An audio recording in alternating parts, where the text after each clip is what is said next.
कांग्रेस तर्जुमान सुप्रिया श्रीनेते ने एक वीडियो जारी करते हुए आरएसएस और मोहन भागवत पर कड़ी तनकीद की। साथ ही उन्होंने आवाम को याद दिलाया कि किस तरह बाबाए कौम महात्मा गांधी के बेईमाना कत्ल के बाद फसाद, अफरा तफरी और दहशत फैलाने के लिए सरदार पटेल ने आरएसएस को बैन कर दिया था। जिस संगठन को सरदार पटेल ने महात्मा गांधी की निर्मम हत्या के बाद दंगा, आतंक और अराजकता फैलाने के लिए बैन किया था, अगर उसी संघ का प्रमुख हमारे स्वतंत्रता संग्राम को, हमारी आजादी की जंग को, हमारी स्वतंत्रता और हमारे संविधान को ही नकारे, तो क्या आपको जरा सा भी आश्चर्य होता है? मुझे तो नहीं होता। मुझे दुख जरूर होता है और इस बात का दुख होता है कि इस देश में इस कदर नफरत फैला दी गई है, ऐसा माहौल बना दिया गया है कि आज मोहन भागवत जैसे आदमी की हिम्मत है कि वो इस देश की आजादी पर सवाल उठाकर ये कह सक रहे हैं कि हम 1947 में आजाद ही नहीं हुए थे। अच्छा, अगर आजादी नहीं मिली तो स्वतंत्रता की लड़ाई किससे लड़ी गई, क्यों लड़ी गई? रानी झांसी से लेकर भगत सिंह, राजगुरु, सुखदेव, अशफाकुल्ला खान जैसे लोगों ने अपने प्राणों की आहुति किसकी आजादी के लिए दी? लाला लाजपत राय ने कहां की आजादी के लिए लाठियां खाई? पंडित नेहरू ने अपनी जवानी के 10 साल जेलों में कहां की आजादी के लिए बिता दिए? किस आजाद देश की नींव रखी थी उन्होंने? सरदार पटेल देश में आए वापस वकालत छोड़कर किसके स्वतंत्रता संग्राम में शामिल होने, और किस आजाद देश में तमाम रियासतों और रजवाड़ों को उन्होंने जोड़ डाला था? बाबा साहब ने किस आजाद देश के लिए संविधान बनाकर सबको बराबरी का दर्जा दिया, और तो और महात्मा गांधी ने सत्य और अहिंसा के बल पर किसको उखाड़ फेंका था, किसको आजादी दिलाई थी? लाखों करोड़ों भारतीयों ने ब्रिटिश हुकूमत को किस देश से खदेड़ दिया था? हमारी आजादी, आजादी का आंदोलन, संविधान के ऊपर जो सवाल उठाए हैं मोहन भागवत ने, वो वस्तुतः देशद्रोह है।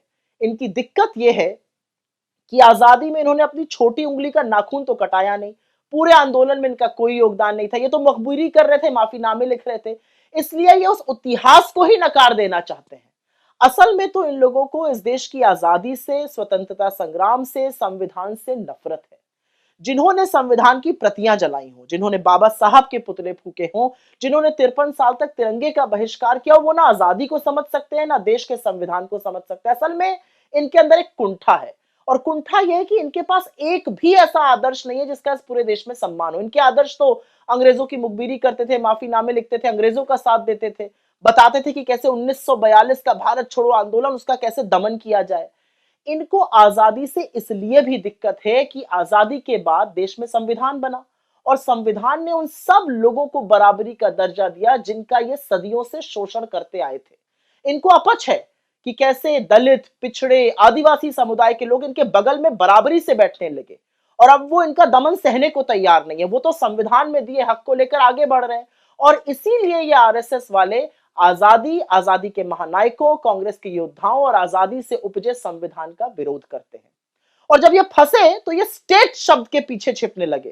क्या गलत कहा है राहुल गांधी ने? बिल्कुल ठीक ही तो कहा है। हमारी लड़ाई पूरे तंत्र से है, उस स्टेट से है जिस पर पूरा का पूरा संघ काबिज है। एक निरंकुश सरकार से है। मूर्ख भाजपाइयों को राष्ट्र और स्टेट में अंतर नहीं पता है। स्टेट निकम्मी सरकार, भ्रष्ट नौकरशाह, संघियों से बड़ी एजेंसी, और 100% हमारी लड़ाई उनसे है जो हम पूरी शिद्दत से लड़ रहे हैं। अरे कुछ नहीं तो संविधान का आर्टिकल 12 ही पढ़ लिया होता, उसमें आपको पता चल जाता कि स्टेट का मतलब कुछ और है, राष्ट्र का मतलब कुछ और है। लेकिन एक बात माननी पड़ेगी कि राहुल गांधी जैसी वैचारिक स्पष्टता और किसी में नहीं है। उन्होंने बिना संशय के इस देशद्रोही वक्तव्य को वो बुलाया जो बुलाना चाहिए था। असलियत तो यह है कि मोहन भागवत ने यह वक्तव्य 48 घंटे पहले दिया था। सुई टपक सन्नाटा छाया हुआ था, मीडिया भी सोया हुआ था, विपक्ष भी शांत था। जब राहुल गांधी ने इस बारे में बात करी तब सब लोगों ने इस पर बोलना शुरू किया और मोहन भागवत की कलई खुलने लगी। आज इस देश को जरूरत है एक ऐसे नेता की जो बेबाकी से, बिना संशय के विचारधारा की लड़ाई लड़ सके, जो गलत को गलत कहने का मादा रखता हो, और वो राहुल गांधी है, जिनकी रगों में बलिदानियों का खून दौड़ रहा है, जिनके पूर्वजों, पुरखों, अपनों का खून इस देश के तिरंगे में शामिल है। और राहुल गांधी ने जो आरएसएस को लेकर और आरएसएस प्रमुख के उस घटिया बयान को लेकर कहा है वो 100% सच है। इस देश की आजादी पर सवाल उठाना देशद्रोह है, उससे इतर और कुछ नहीं।